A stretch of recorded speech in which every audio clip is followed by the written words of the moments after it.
नमस्कार सर्वांना. SR क्लासेसमध्ये तुम्हा सर्वांचं मनपूर्वक स्वागत आहे.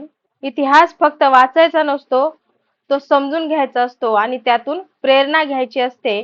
कारण इतिहास आपल्याला शिकवतो, अडचणी कितीही मोठ्या असल्या तरी जिद्द असेल तर यश नक्कीच मिळतं. आणि याचप्रमाणे तुम्ही पण जर जर जिद्दीने आणि चिकाटीने परीक्षांचा अभ्यास केला किंवा किंवा तुमचं 100% देऊन तुम्ही प्रत्येक गोष्ट केली तर कोणतीही अशक्य गोष्टही शक्यही होतच राहते. आणि म्हणूनच आज आपण पाहणार आहोत अशाच एका महान राजाच्या आयुष्यातील पुढचा आणि खूप महत्वाचा टप्पा, जो की आहे इयत्ता 4थीचा इतिहास, शिवछत्रपतींचा इतिहास भाग 2. या अगोदरील शिवछत्रपतींचा इतिहास भाग 1 हा व्हिडिओ आपल्या चॅनलवरती अपलोड केलेला आहे, तो सर्वांनी पाहून घ्या. आणि आजचा हा भाग आपण पाहत असताना आजचा व्हिडिओ स्किप न करता शेवटपर्यंत तुम्ही नक्की पहा. तर चला तर मग सुरुवात करूया इयत्ता 4थीचा इतिहास म्हणजे शिवछत्रपतींचा इतिहास भाग 2. त्याच्यातील सर्वात पहिला महत्त्वाचा मुद्दा आहे शर्थीने खिंड लढवली. तर प्रतापगडावर शिवाजी महाराजांनी अफजल खानाचा वध केला व अफजल खानाच्या वधामुळे विजापुरात हाहाकार उडाला. अफजल खानाचा वध कोणत्या गडावरती केला होता तर प्रतापगडावरती. विजापूरकरांच्या ताब्यातील पन्हाळगड त्यांनी जिंकून घेतला. विजापूरकरांच्या ताब्यात कोणता गड होता असा प्रश्न जर आला तर त्याचं उत्तर असेल पन्हाळगड. हे वाक्य तुम्ही सर्वांनी नीट लक्षात ठेवायचं आहे. शिवरायांचा नाश करण्यासाठी सिद्दी जोहर बरोबर फाजल खानही बापाच्या वधाचा सूड घेण्यासाठी त्याच्याबरोबर निघाला. बाजीप्रभूच्या रक्ताने घोडखिंड पावन झाली. बाजीप्रभूच्या रक्ताने जी खिंड पावन झाली त्या खिंडीचं नाव होतं घोडखिंड आणि पावनखिंड या नावानेच ती नंतर अमर झाली. त्याच्या पुढे आहे शाहिस्ते खानाची फजिती. तर विजापूरच्या आदिलशहाने जंग पछाडले पण शिवराया पुढे त्याचे काहीही चालले नाही. शेवटी आदिलशहा नरम झाला आणि त्याने शिवरायांचे स्वतंत्र राज्य मान्य केले. यामुळे काही काळ दक्षिणेची बाजू सुरक्षित झाली. यानंतर शिवराय उत्तरेकडील मुघलांकडे वळाले. त्यावेळी दिल्लीला औरंगजेब मोगल हा बादशाह होता. बादशाह याने आपला मामा शाहिस्ते खान, बादशहाचा मामा कोण शाहिस्ते खान, याला शिवरायांवर पाठवले. तो 5 लाख सैन्य घेऊन पुण्यावर चालून आला. त्याने शिरवळ, शिवापूर, सासवड अशी गावे घेत घेत पुरंदर किल्ल्याला वेढा दिला. तर गावांची नावं काय आहेत? शिरवळ, शिवापूर आणि सासवड. हे सर्वांनी लक्षात ठेवा. मराठ्यांच्या गनिमी कामामुळे शाहिस्ते खानाचे सैन्य हैराण झाले व त्यांनी पुरंदरचा वेढा उठवला. मग शाहिस्ते खान पुण्याकडे वळाला आणि त्याने प्रथम चाकणचा किल्ला जिंकला. शाहिस्ते खान पुण्याकडे वळल्याबरोबरच त्याने सर्वप्रथम कोणता किल्ला जिंकला तर चाकणचा किल्ला जिंकलेला आहे. चाकणच्या किल्ल्यात फिरंगोजी नरसाळे याने मोठ्या मर्दुमकीने शाहिस्ते खानाशी मुकाबला केला. शाहिस्ते खान पुण्यात आला. त्याने शिवरायांच्या लाल महालात 1 वर्ष गेले, 2 वर्ष गेले तरी मुक्काम. शाहिस्ते खानाची खोड मोडायची असे शिवरायांनी ठरवले आणि त्यासाठीचा दिवस त्यांनी निश्चित केला होता. तो दिवस होता तारीख 5 एप्रिल 1663. सर्वांनी तारीख लक्षात ठेवायची की शाहिस्ते खानाची खोड मोडण्यासाठी शिवरायांनी जो दिवस निश्चित केला होता त्या दिवसाची तारीख आहे 5 एप्रिल 1663 ची रात्र. यावेळी शाहिस्ते खान गाढ झोपला होता. शिवरायांनी त्याच्यावर वार केला. त्याच्यात त्याची 3 बोटे कापली. खान खिडकीतून उडी टाकून पळाला. त्याने तर हायच खाल्ली. आज बोटे तुटली, उद्या आपले शेर शिवाजी कापून नेईल अशी त्याला भीती वाटू लागली. आणि हा जो सर्व प्रकार आहे तो औरंगजेब बादशहाला समजला आणि तो प्रकार समजताच त्याला त्या प्रकाराचा भयंकर राग आला आणि त्यामुळे त्याने शाहिस्ते खानावर नाराज होऊन फरमान काढून शाहिस्ते खानाची रवानगी बंगालमध्ये केली. औरंगजेबाने शाहिस्ते खानावर नाराज होऊन त्याची रवानगी कोठे केली असा प्रश्न जर आला तर त्याचं उत्तर असेल त्याची रवानगी बंगालमध्ये केली. त्याच्या पुढे आहे पुरंदरचा वेढा व तह. तर पुरंदरच्या वेढा आणि तह याच्याविषयी थोडक्यात अभ्यास करूया. या विजयानंतर शिवराय स्वस्थ बसले नाही. शिवरायांनी सुरतेवर छापा घालून लक्षावधी रुपयांची लूट मिळविले. या आक्रमणामुळे बादशाह भयंकर चिडला. मराठ्यांचे राज्य नष्ट करण्यासाठी मिर्झा राजे जयसिंग आणि सोबतीला दिलेर खान हा आपला विश्वासू सरदार दिला. सुरतेच्या मोहिमेवरून शिवराय येतात तोच सन 1664 मध्ये कर्नाटकातून एक दुःखद बातमी समजली. शहाजीराजे यांचे शिकारीच्या प्रसंगी अपघाती निधन झाले. तर शहाजीराजे यांचे निधन कधी झालेलं आहे तर 1664 मध्ये झालेलं आहे. पुरंदर हा शिवरायांचा प्रचंड व बळकट किल्ला होता.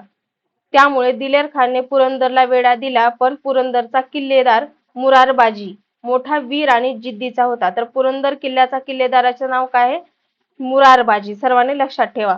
दिलेर खान व मुरारबाजी यांच्यातील लढाईत मुरारबाजी व त्यांचे मावळे मागे हटले नाहीत.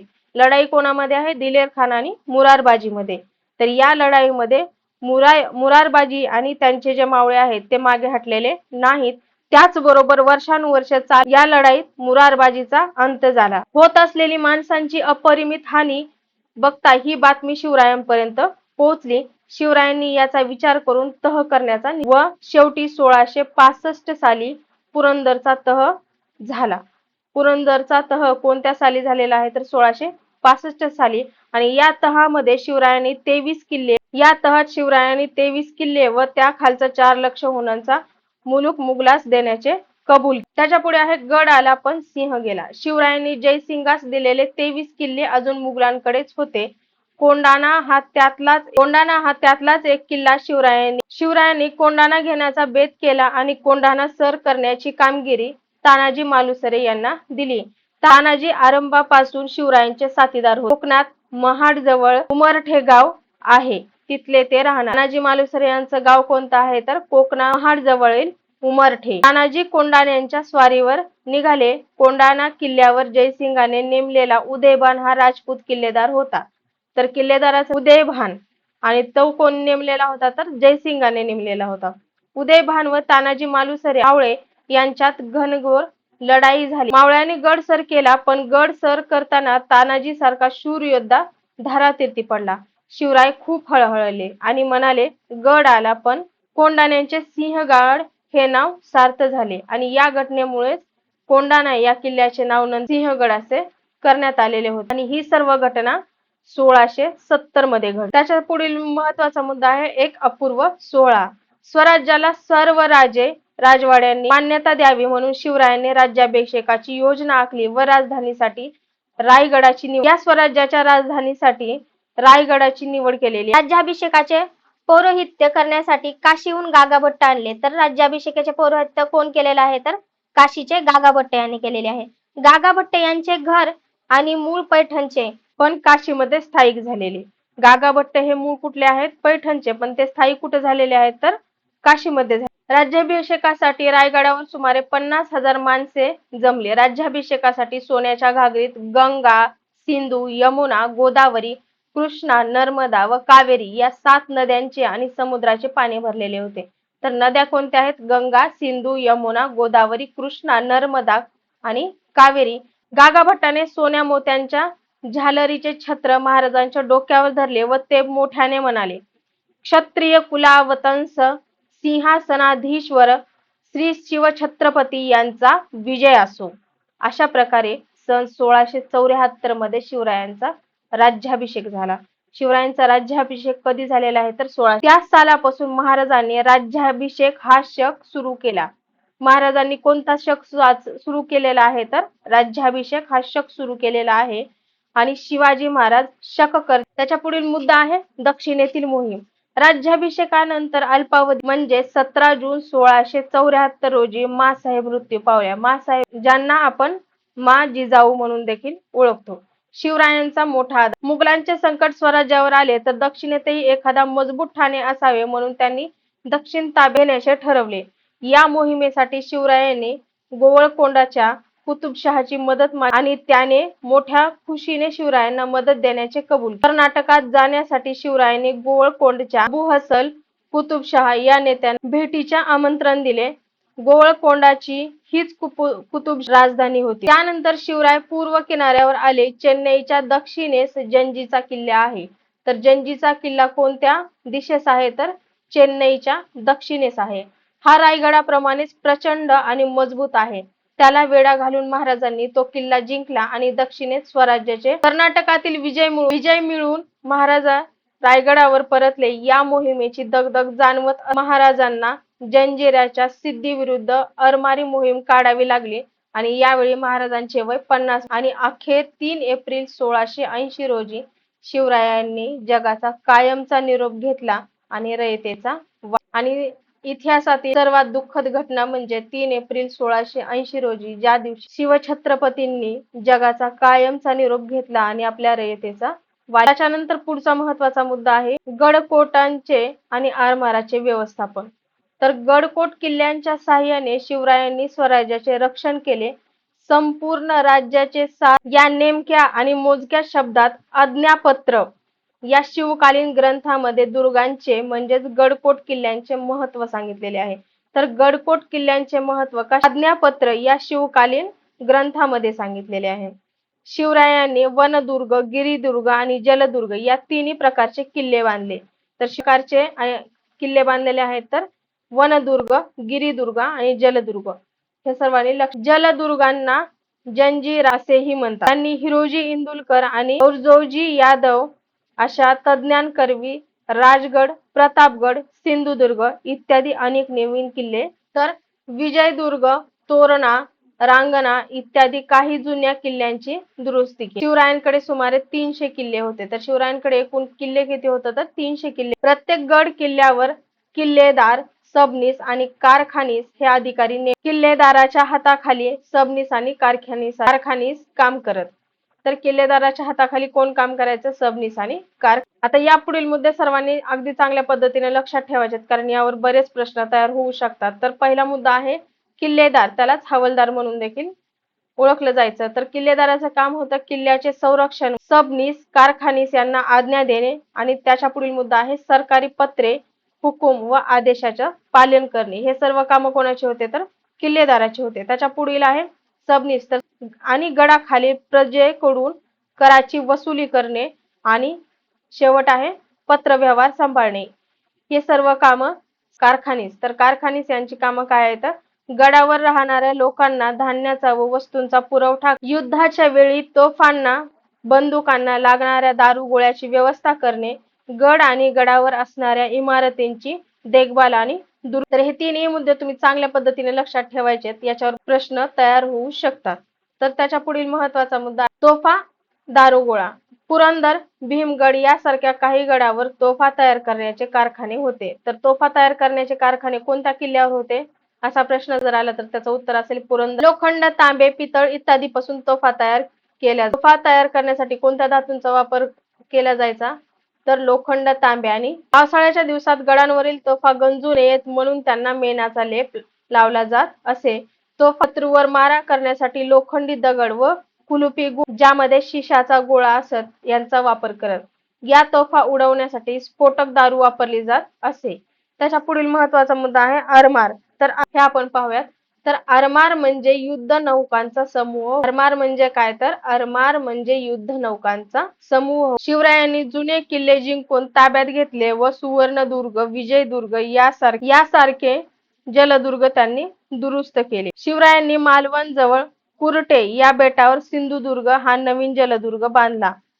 तर नवीन जलदुर्ग कोणता सिंधुदुर्ग हा नवीन जलदुर्ग कुठे बांधलेला आहे तर मालवण जवळ कुरटे या बेटावर बांधले. तसेच मुंबई जवळ खांदेरीचा किल्ला बांधला. मुंबई जवळ बांधलेल्या किल्ल्याचं नाव काय आहे? खांदेरी. शिवरायांनी स्वतंत्र आरमाराची उभारणी करून त्याच्या बळावर आपली सागरी हद्द किनारपट्टी लगतच्या भागावर स्वामित्व प्रस्थापित केले. मध्ययुगीन काळातील भारतात शिवरायांनी उभे केलेले हे पहिले स्वकीय, त्यामुळे शिवछत्रपतींचा भारतीय आरमाराचे जनक म्हणून उचित असा गौरव केला. त्याच्यावरती प्रश्न तयार होऊ शकतो की भारतीय आरमाराचे जनक म्हणून कोणाचा उचित असा गौरव केला जातो तर त्याचं उत्तर असेल शिवछत्रपती. त्याच्या पुढील महत्वाचा मुद्दा आहे कल्याणकारी स्वराज्याचे व्यवस्था. राज्यकारभाराचे काम व्यवस्थित चालावे म्हणून शिवरायांनी राज्यकारभाराची 8 खात्यात विभागणी केली. हेच शिवरायांच्या अष्टप्रधान. जिजाबाईंच्या हुकुमाप्रमाणे पुण्याजवळील पाषाण गावात एक नवीन पेठ तयार करण्यात आली. तिचा उल्लेख जिजापूर म्हणून केला जात असे. कर्नाटकातील बेलवाडी येथील गडी जिंकण्यासाठी मराठी सैन्य गेले होते. गडीच्या रक्षणासाठी मल्लम्मा देसाई या शूर महिलेने मोठा संघर्ष केला आणि तिच्या या पराक्रमामुळे शिवरायांनी तिला आपली धाकटी बहीण मानून तिची घडी व गावे सन्मानपूर्वक परत केली आणि तिला सावित्री हा किताब दिला. तर सावित्री एक आदर्श पुत्र, सावध नेता, कुशल संघटक, लोककल्याणकारी प्रशासक हिकमत लढवय्या, दुर्जनांचा कर्दनकाळ, सज्जनांचा कैवारी आणि एका नव्या युगाचा निर्माता अशी शिवरायांच्या व्यक्तिमत्वाचे कितीतरी तेजस्वी पैलू आहेत. हे सारे पाहिले की पुन्हा पुन्हा वाटते शिवरायांचे 8वावे रूप, शिवरायांचा 8वावा प्रताप. शिवरायांचे 8वावे रूप, शिवरायांचा 8वावा प्रताप, शिवरायांचा 8वावा. तर हा होता शिवछत्रपतींचा इतिहास भाग. आणि यातीलच आपण थोड्या वेळापूर्वी अष्टप्रधान मंडळाविषयी थोडक्यात माहिती पाहिली होती. तर ते अष्टप्रधान मंडळ प्रधान कोण होते, त्यांची नावं काय, त्यांचे पद कोणते आणि त्यांचं काम काय याविषयी थोडक्यात माहिती पाहणार आहोत.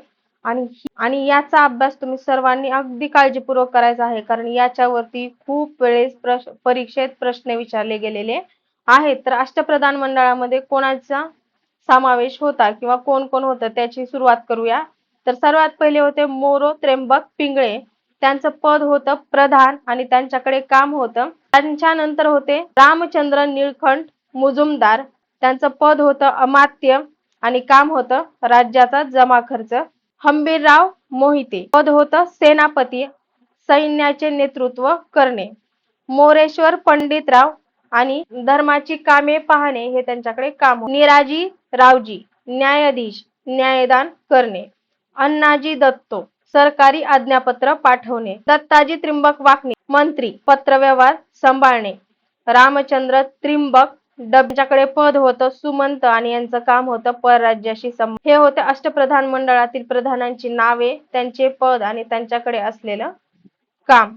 याचा सर्वांनी चांगला आणि काळजीपूर्वक अभ्यास करायचा आहे, जेणेकरून याच्यावरील तुमचा एकही मार्क जाता कामा नये. तर हा होता आपला इयत्ता 4 भाग 2 आणि भाग 1 चा व्हिडिओ अगोदरच अपलोड केलेला आहे. तो सर्वांनी नीट व्यवस्थितरित्या अभ्यास करायचा आहे आणि काळजीपूर्वक पाहून घ्यायचा. अशाच प्रकारच्या नवीन नवीन व्हिडिओसाठी तुम्ही आपल्या चॅनलला लाईक, शेअर आणि सबस्क्राईब नक्कीच करा आणि सोबत आपला टेलिग्राम ग्रुप जॉईन करा, त्याची लिंक डिस्क्रिप्शन मध्ये. असाच अभ्यास करत राहा आणि तुमच्या पुढच्या वाटचालीसाठी खूप खूप शुभेच्छा. चला तर मग इथेच थांबूया.